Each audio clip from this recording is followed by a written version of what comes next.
Welcome to the Michigan Repair Monopoly Solutions proposal by TeamFrontRow. We are a group of Wayne State students interested in being able to repair what we own. First off is our team leader, Jeong-Ho Joo. He is a mechanical engineer who is a member of the American Society of Mechanical Engineers. Next up is Robert Torres. He is a Marine veteran, the treasurer of peer hackers at Wayne State, and on the road to becoming an AI architect. Then, Ehsan Hammoud is a computer science major who spent many years as a Michigan certified auto mechanic. Fourth is Mustafa Ismail. He is a civil and environmental engineer, and he is a member of the Engineering Society of Detroit. Last is myself. I am Matthew Piotrowski. I'm a biology student with a focus in human medicine. A quick outline of the presentation will be a bit of history and the problem/opportunity this has created by Jeong-Ho, followed by primary research done by Ehsan. Robert will show some secondary research findings about the repair monopoly in Michigan, and then we jump back to me for an overview of solutions, before Mustafa gives the criteria for evaluation and evaluates the solutions.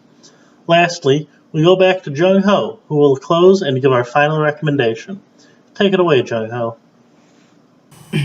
Hello, my name is Jeong-Ho Joo, leader of TeamFrontRow. I'll be talking about the problem/opportunity statement.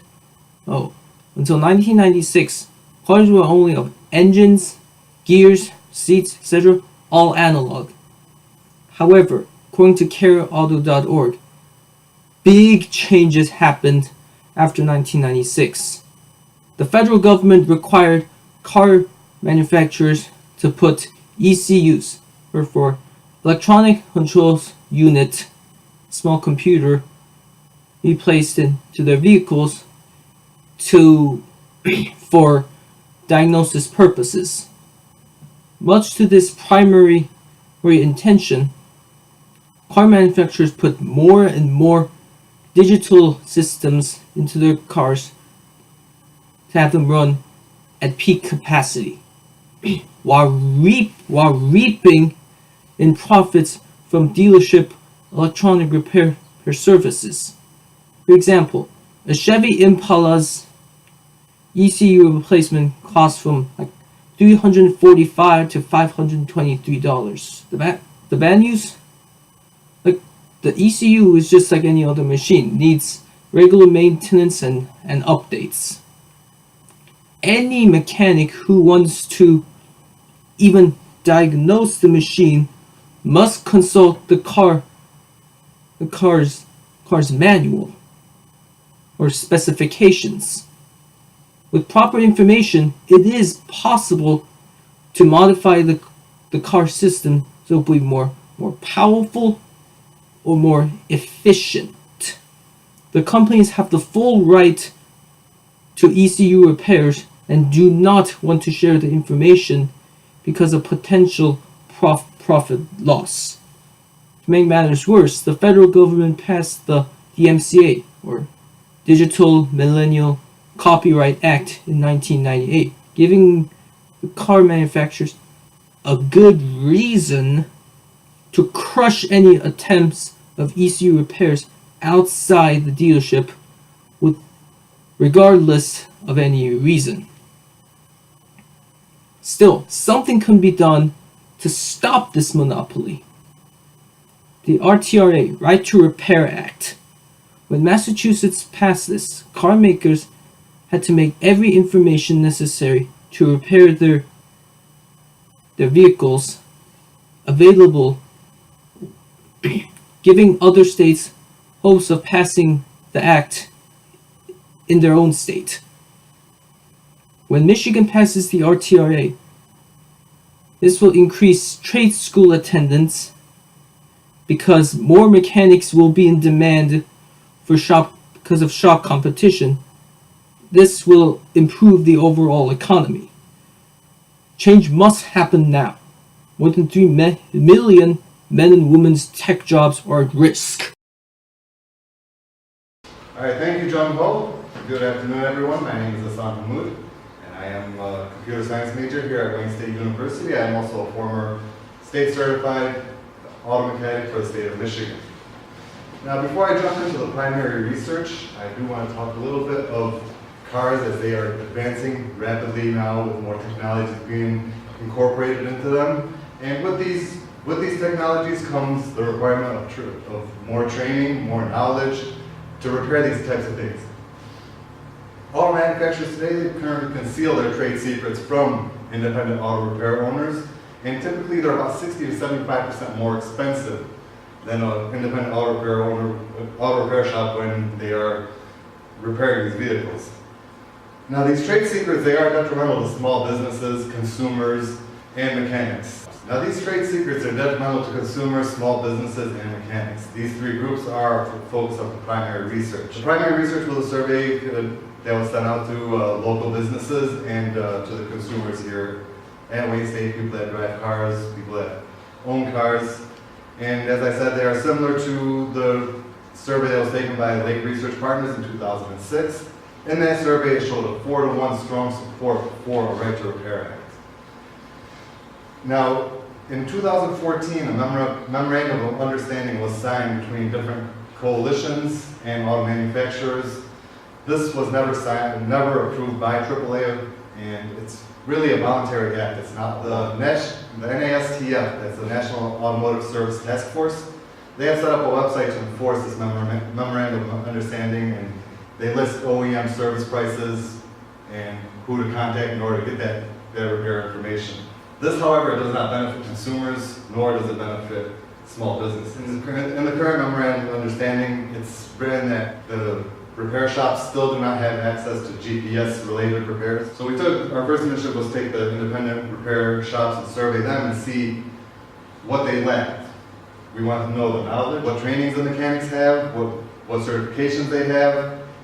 Can they repair ECUs, electronic control units, and their credentials, if they're ASE certified or not. And we also asked general knowledge about if they know about the NASTF website that is there to help. With available resources, we asked them which available resources are available, whether it's for parts, for tools, for repair information, how easy it is for them to retrieve that information or get those parts, and also generally how their business is growing. Is this memorandum of understanding actually helping them, or is it hurting them, or doing nothing at all?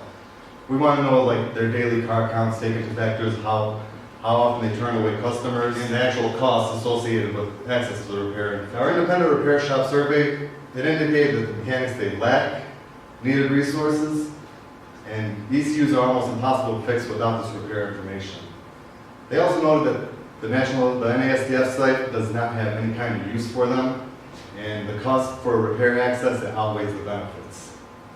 Through the survey, we've seen a very, very strong support for the Right to Repair Act. And now we're going to move on to our consumer survey. And this pretty much wants to know the ownership status, like how often people drive, how many cars do they own. In the state of Michigan, on average, typically a household has 2 cars. People own 2 cars per household. And we also want to know the knowledge. They know anything about ECUs and about repairing an ECU and how they could only go forward their vehicle to a certified dealership to have those repairs done. We also want to know about the repair experience overall. How long did it take? What kind of costs did they incur while getting their car repaired? And if their vehicles were under any type of warranty to cover for these repairs.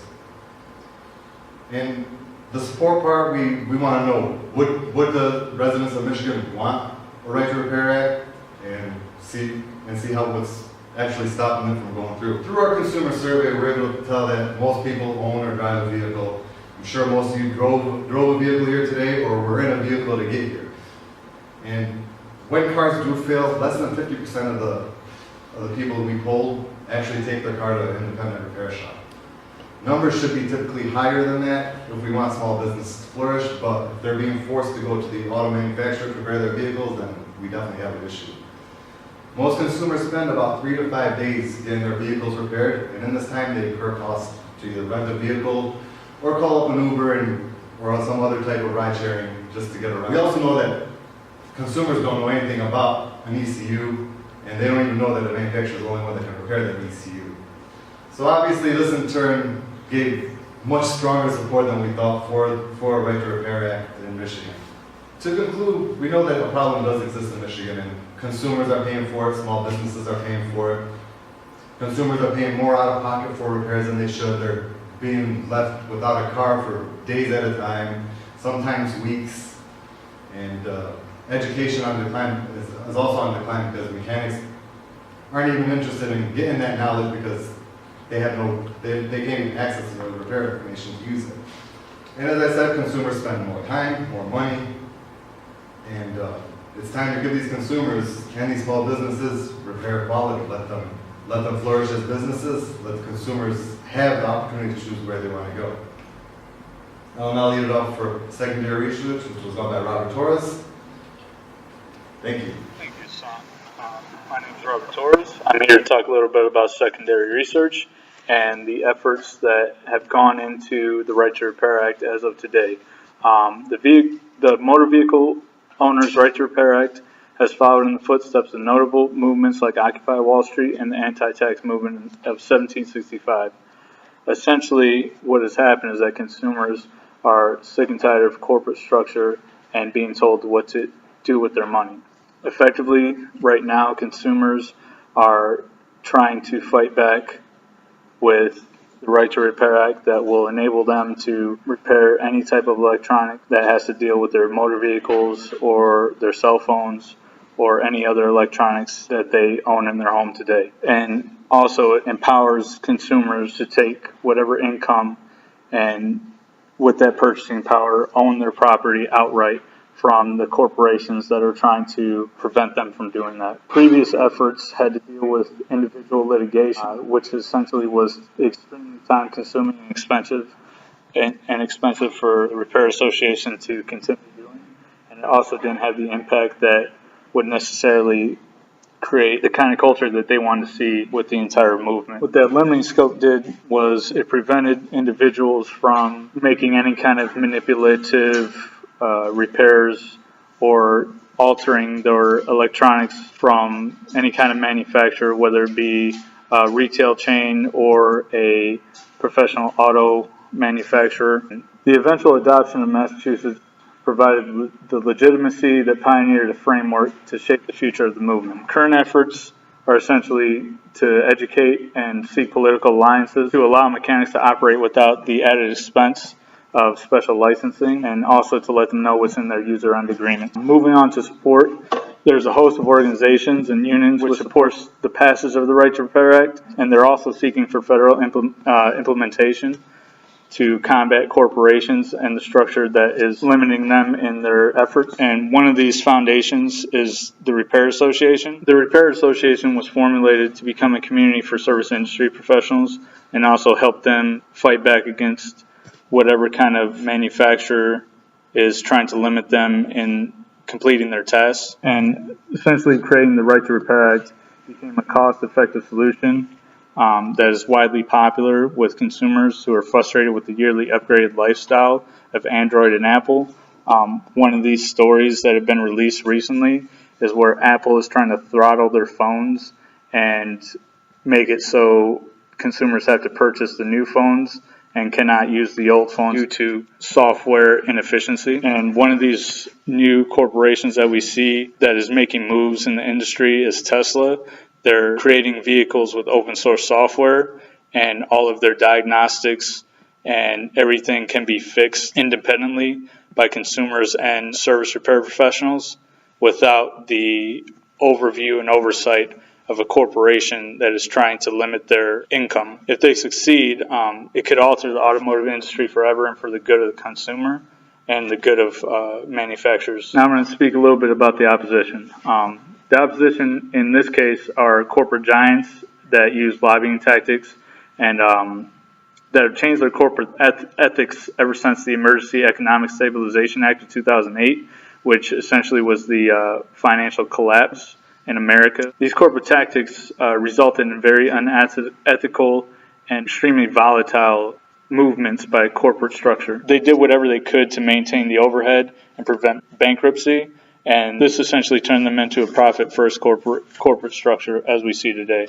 That mentality has been a bane on consumers since the collapse due to the fact that corporations are trying to prevent them from owning their products outright. But if the profit first mentality can be changed or manipulated in any way, investors and consumers can reach common ground by enacting the Right to Repair Act at the federal level, so that the business model for manufacturers can also make. But from what we can see, if the investors and consumers can reach common ground and corporations can make a bulk of their money on the back end instead of the front end, the Right to Repair Act being enacted in a federal level will support both the consumer and the manufacturer equally. Now, back to Matt. Thanks, Robert. So here we have the solutions. I'll just be giving a quick overview of them all before Mustafa goes into more detail and evaluates them. Our first solution is to do nothing and keep repair systems the way they are right now. This is a very simple solution, and the one everybody defaults to. It's not a world-ending problem, right? We don't need to deal with it now. If anything happens to our vehicles, we can just take it to the dealership. The second solution is to negotiate with manufacturers to release information. This is another fairly simple option in concept.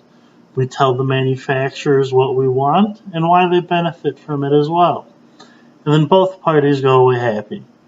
This would function similarly to when unions were collectively bargaining for their rights as workers.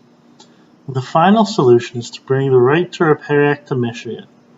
This has been shown effective in states that have currently implemented this. This solution requires the government to act for the people to make a larger business do something. It requires most steps out of all the solutions. However, nothing worth it comes easily. Now for Mustafa with the criteria and evaluation. Hello everyone, my name is Mustafa Ismail, TeamFrontRow, and I will be talking in more detail about criteria and evaluation of the solution. To determine which solution is the best, the following criteria has been chosen as a guide to evaluate the solution. First, repair cost. A big part of the desire to change its lower repair cost, both money-wise and how long vehicles repairs take. Second, how will this affect consumer choice? This is determining if it will have a positive or negative impact on consumer choice. Based on research we have done with consumer surveys, most people would like freedom of choice where they can repair their vehicle. Third, independent auto repair effect. This is important because currently independent auto shops must pay service fee to get access to the electrical rights and information to vehicles. We will determine if the solution could possibly increase, decrease, or have no effect on these costs. Fourth, effectiveness of past attempts at these solutions.